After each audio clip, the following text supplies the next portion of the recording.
Hello and welcome back to another reading comprehension skill session. And our today's very specific agenda is how to deal with difficult passages or seemingly difficult passages which are difficult to read and comprehend in the beginning, how to deal with them. And what are the features of these passages and what are the tools that I can use to make my life easier. And very simply, as usual, we'll deal with this idea using an example. So please click on the link given below, try out the passage, try out the whole questions also if you want to, but at the very least try and read the passage, and chances are that you will find it slightly difficult to read and comprehend. You will not be able to do it in a hurry. And that works in a lot of passages where you can quickly see the main idea and you understand it quickly and then you try the questions. But in this case, my experience with other people says that there will be a little bit of a stutter, stammer in the mind while reading, and maybe it will be dense and difficult to comprehend. So essentially, how do I manage such data? How do I fight with it, claw through it? Just saying that I did not understand is not an option. So the sentences are there, they are in English. So what can I do to make my life easier and understand it better? So try out the passage given below and then join the discussion. So I hope you did that. In case you found the passage very easy to read, this session is not for you. You are already good at reading. Go enjoy something else. Watch a fun movie or a documentary. But in case you felt that, okay, this passage was not working and it wasn't making sense to me immediately, then this is the right session for you. And the issue is not, I will not share any special meaning. I've seen a lot of RC, so-called RC discussions where essentially the teacher is translating it sentence by sentence. I can do that. I will leave it for another session. But right now I want to talk about universal tools available using which you can make more sense of any given data. So let me go through the paragraph. First I will present the black and white version, how it appears, and I will just read it simply. And I will give my commentary on the side, but then I will go for a broad map view of the same information, and you will see the information given was quite easy if I hold on to that map or the structure. And what I mean by a map or a structure, you will see in colorful high def vision in a second or so. So let me start with the passage, and this is a small session. I just want to elaborate one paragraph and then again maybe in another session discuss the whole passage in questions, but show you one clear insight, right? So the story starts, it says Woodrow Wilson was referring to the liberal idea of the economic market when he said that free enterprise system is the most efficient economic system. I don't think this sentence would be too much of a problem. Woodrow Wilson was an American president, was referring to the liberal idea of the economic market. We know economic market, generally the approximate idea. When he said that free enterprise system is the most efficient economic system. Great. Free enterprise, that means capitalism. Great, not a problem so far. The next sentence is also fairly easy. Maximum freedom means maximum productiveness. Our openness is to be the measure of our stability. So maybe this is the first time it is going into slight bit of a vague territory, but so far it was okay. Woodrow Wilson said liberal market is great, free enterprise system is the most efficient system, maximum freedom means opportunity, and or openness is the measure of our stability. So freedom is stability. That's the idea that I'm getting according to Woodrow Wilson, maybe for the American mindset. It gets tougher in the next few sentences. I will quickly read through them and I will pretend that I did not understand, right? So fascination with this ideal, I will stop and point to a very basic technique. Spot a pronoun, ask a question. This ideal, which ideal? The ideal just given earlier, the Woodrow Wilson ideal of liberal economic market with freedom and free enterprise, etc. Get an approximate meaning. You do not need to articulate it, you just need to broadly understand it, because remember the task is just to answer the questions, not write an essay on it, right? The next few sentences were where most people struggle. Old world categories of settled possessiveness versus unsettling deprivation. The cupidity of retention versus the cupidity of seizure.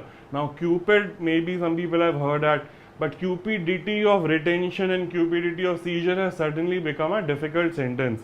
So how do I deal with this? And the moment it becomes difficult, your brain kind of fades out and phases out and the picture becomes a little foggy.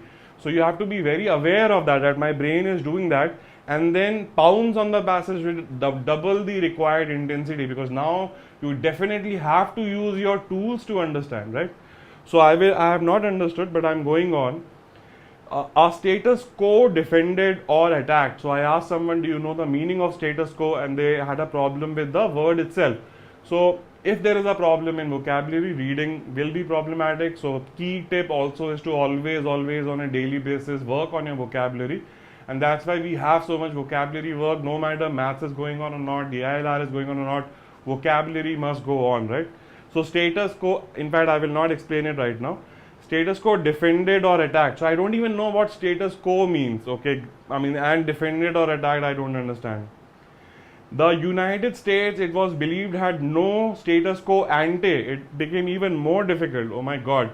Our only station was the turning of a stationary wheel spinning faster and faster. Maybe this I understand a little bit. There is movement and a lot of there is a movement related to the wheel and you're spinning faster. I get that idea. Okay, we did not base our system on property but opportunity. Okay, this might be a little more easier to understand compared to status quo ante and the first sentence earlier, which was cupidity of retention and cupidity of seizure. So maybe this much I can understand. But as I read these lines, something should strike me.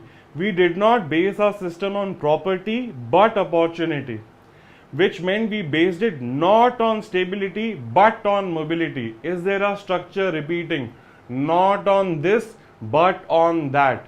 If I grab that structure now, and now I'm not reading linearly because I read it, it did not make any sense to me.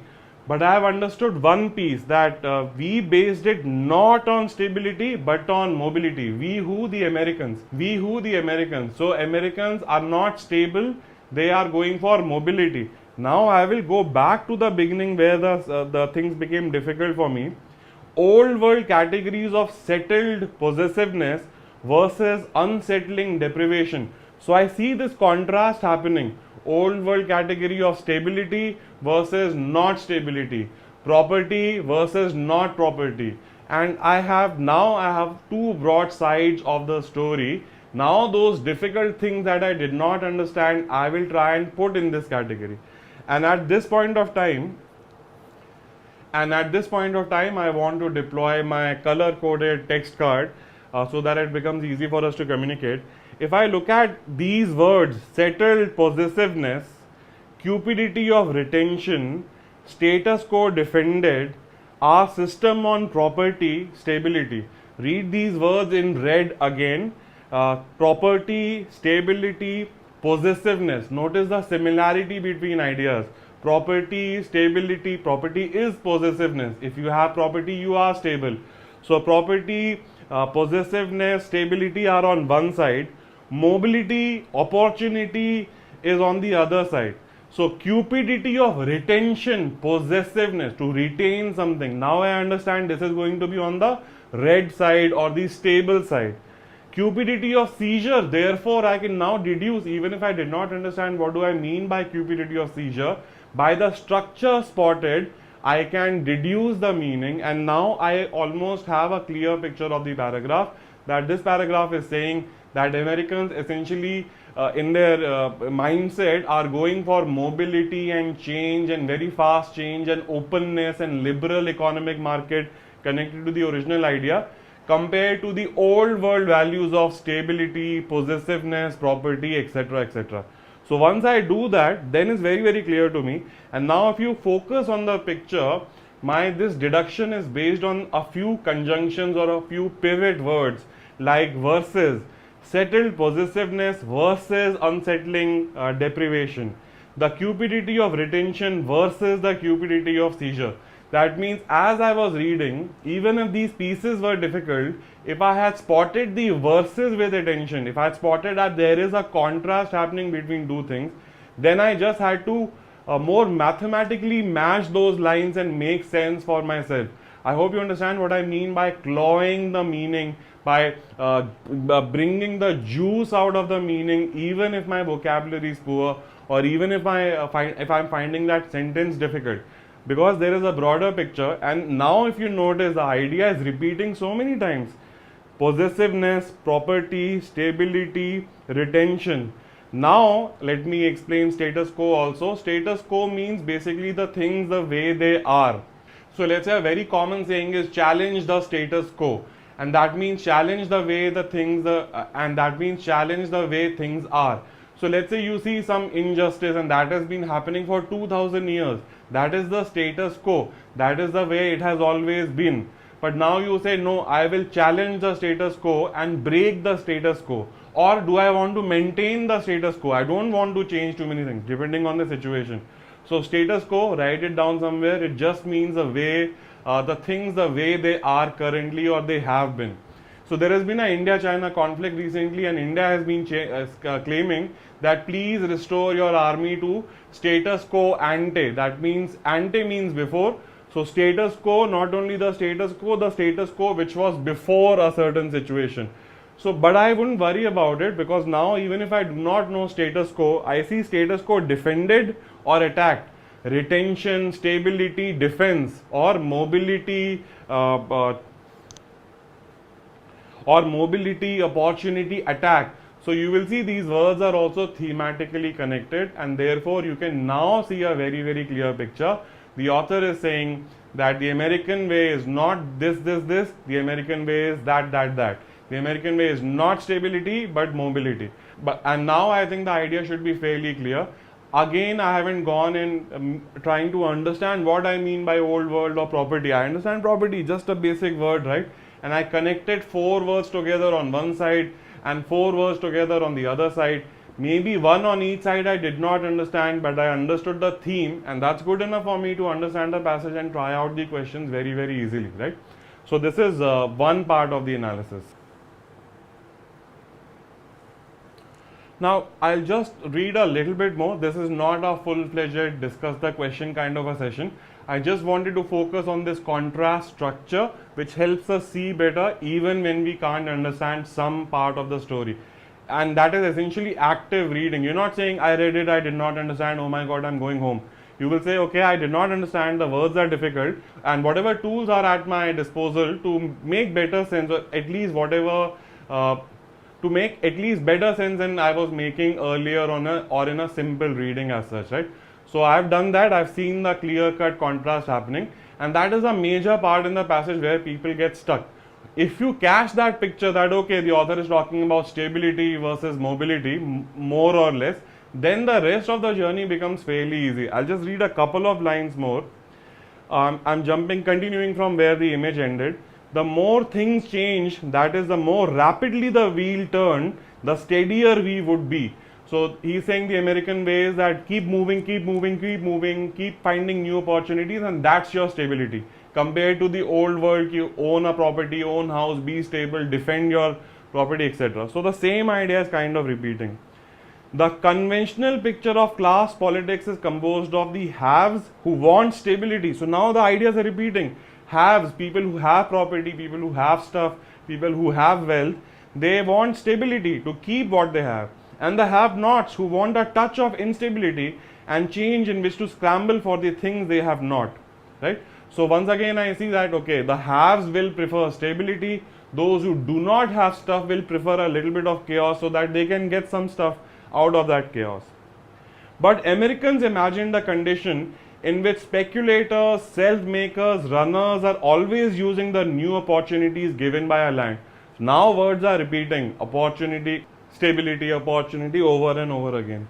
These economic leaders would thus be mainly agents of change. Who economic leaders? The guys just mentioned, speculators, self-makers, runners, etc. The non-starters were considered the ones who wanted stability. So in the American culture, who is the go-getter and what kind of people would want stability? So ideas are repeating now. And these people who are non-starters, that means people who can't compete in this race of constantly moving forward, etc. They are the ones who wanted some stability, a strong referee to give them some position in the race. And the story goes about referee and regulation, that how people who do not have it, they want someone to help them out, reset the race, because the other guy is so ahead of me, I can't even compete with him. And I'm not done with the passage right now, but I'm done with the heart of the first paragraph, and the major theme of the passage, that okay, there are these two ways of doing it. In fact, now I invite you to read the second paragraph again, the whole passage maybe also, but now you will see the author will now go on to say that this is the story, that there is an old world value and the American value of just moving, chasing, possessive, the opportunity and mobility, etc. But later in the second paragraph, he will say that's not a very good thing. This race is not a very good scenario, and he will make other ideas which will be fairly easy to understand if you have understood this part. So I want to stop now, because otherwise it will become a full-fledged RC session, and sometimes in those long sessions these points get lost because we are doing multiple things. So in this passage I want you to understand that first of all, only if you found it difficult, but if you did find it difficult, how to deal with such information, how to fight with it, and how to bring out some juice out of it, even if you are struggling with words. Now that aside, why not invest in words also? Learn 10 words on a day, as many words as you encounter on a daily basis. Invest heavily in words. Words are ideas. So what does the status quo mean? Some people are like, okay, but philosophy is difficult, so why not read up a little on philosophy? Why not inquire about 10 major, or watch videos only? That would be enough, so that you're not completely alien, just fresh off the board. I have just come from my village to take the test, kind of a scenario. You've heard of these things, right? Watching movies, documentaries will also help. But to summarize this idea, I use contrast structure to make sense of things which I could not understand easily. One of the reasons this passage is difficult is there are no specifics. All of these are general ideas. So note for yourself, wherever there is a specific, life is easy. Wherever there is no specific, life is difficult, and that means I have to turn on my reading engine separately and then approach it like that. So I hope that was enough just to understand those words are connected, and just the image should be enough for a lot of people, but a long enough discussion anyway.